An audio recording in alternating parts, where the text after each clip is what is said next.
Assalamualaikum dan salam sejahtera. Anda bersama saya Fatin Syahira Rosti membawakan imbasan peristiwa sepanjang minggu lepas. Memulakan imbasan minggu ini dengan laporan berikut. Keamanan dan keharmonian yang dikesyafi di Sarawak merupakan khazanah terbesar yang mesti dihargai, dikekalkan dan dipelihara sepanjang masa. Tuan Yang Terutama TYT yang di-Pertuan Negeri Sarawak, Tun Pehin Sri Abdul Taib Mahmud berkata, keamanan dan keharmonian yang dinikmati ini dibina di atas asas yang kukuh yang diwujudkan melalui keringat dan darah nenek moyang terdahulu. Ujarnya, wang dan kekayaan boleh dimiliki dengan mudah, tetapi kedamaian dan keharmonian hanya boleh diperolehi melalui penerimaan dan penghormatan antara satu sama lain. Beliau berkata demikian dalam perutusan sempena perayaan Hari Krismas pada Ahad. Tun Pehin Sri Abdul Taib menambah, Sarawak unik dan istimewa di mana rakyatnya dapat meraihkan perayaan utama seperti Krismas, Tahun Baru Cina, Hari Raya Aidilfitri, Hari Wesak dan Gawai Dayak dengan penuh kegembiraan dan kemeriahan. Seterusnya, perpaduan dalam kepelbagaian etnik, budaya dan agama menjadi manifestasi keterangkuman sosial di Sarawak. Premier Sarawak Datuk Patinggi Tan Sri Dr. Abang Abdul Rahman Zohari Tun Datuk Abang Openg berkata, rakyat berbilang latar belakang turut berkongsi keseronokan dan kegembiraan sambutan perayaan Krismas sebagai penghormatan terhadap kepercayaan adat dan tradisi masing-masing. Menurutnya, mengekalkan keterangkuman sosial di Sarawak memerlukan usaha yang holistik dan memberikan perhatian kepada aspek keagamaan adalah salah satu langkah mulia sebagai bentuk penghargaan terhadap pluraliti keagamaan di Sarawak. Beliau berkata demikian dalam perutusan khas sempena sambutan Hari Krismas pada Ahad. Datuk Patinggi Abang Zohari menambah, UNIFOR ditubuhkan bukan sahaja untuk menyalurkan dana, tetapi juga untuk memupuk perpaduan dan persefahaman dalam kalangan rakyat berbilang kepercayaan dan kaum di Sarawak, khususnya dalam kalangan masyarakat bukan Islam, dan ia telah menjadi tonggak kekuatan antara rakyat.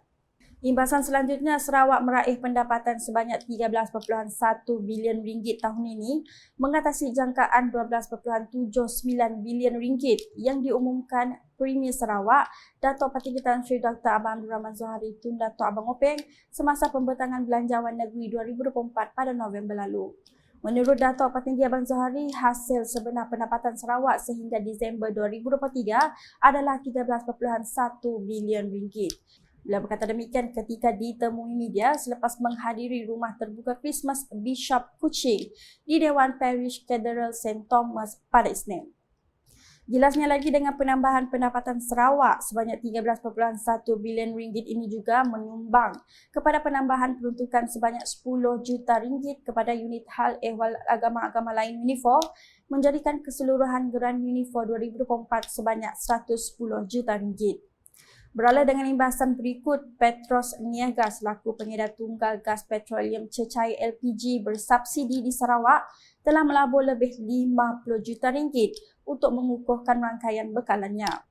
Menteri Utiliti dan Telekomunikasi Sarawak, Datuk Sri Julaiha Rawi berkata, bekalan tersebut termasuk menaik taraf kapasiti penyimpanan, menyuntik silinder gentian dan meningkatkan pengurusan logistik untuk memastikan sifar kos bagi pertukaran silinder. Sehubungan itu, tegasnya Kerajaan Sarawak tidak mengenakan sebarang penyerapan kos untuk pertukaran silinder LPG bersubsidi kepada pelanggannya di seluruh negeri ini. Menjelas dalam satu kenyataan pada Jumaat, Datuk Sri Julaiha berkata, Petros Niaga juga telah menyediakan rangkaian pembekalan pengedaran kepada 65 pengedar dan 280 pengedar kecil di seluruh Sarawak, termasuk pengedar MyGas, pengedar kecil dan peruncit yang telah beralih kepada rangkaian pengedaran Petros Niaga. Dalam pada itu, beliau turut menekankan bahawa silinder gas LPG Petros adalah barangan terkawal dengan harga ditetapkan pada RM26.60 untuk kutipan sendiri di mana-mana rangkaian peniaga Petros Niaga di seluruh Sarawak. Imbasan berikut pula mengenai Kerajaan Sarawak melalui Kementerian Pengangkutan Sarawak MOTS akan melanjutkan program subsidi tambang bas kadar rata RM1 untuk jarak perjalanan kurang dari 40 km sehingga tahun 2025. Menurut kenyataan media yang dikeluarkan oleh MOTS pada Selasa, kerajaan telah memutuskan untuk mengkaji semula pelaksanaan program subsidi ini di mana operasi bas hanya akan melibatkan laluan tidak melebihi 40 km berbeza dengan pelaksanaan sebelum ini. Pada 26 Disember 2023, MOTS telah menjemput ke semua 11 syarikat bas henti-henti yang beroperasi di Kuching, Sibu, Sarikem, Miri dan Bintulu untuk memaklumkan model baharu bagi program subsidi yang telah diluluskan dan dipersetujui oleh kerajaan. Butiran laluan dan jadual bas henti-henti telah dibentangkan kepada syarikat bas untuk pengesahan mereka dan program baharu ini akan bermula pada 1 Januari 2024. Kadar cas RM1 yang dikenakan kepada pengguna adalah amat berpatutan, terutamanya mengambil kira keadaan ekonomi yang mencabar pada masa kini. Saya Fatin Syahira Rosdi, teruskan kesetiaan bersama kami.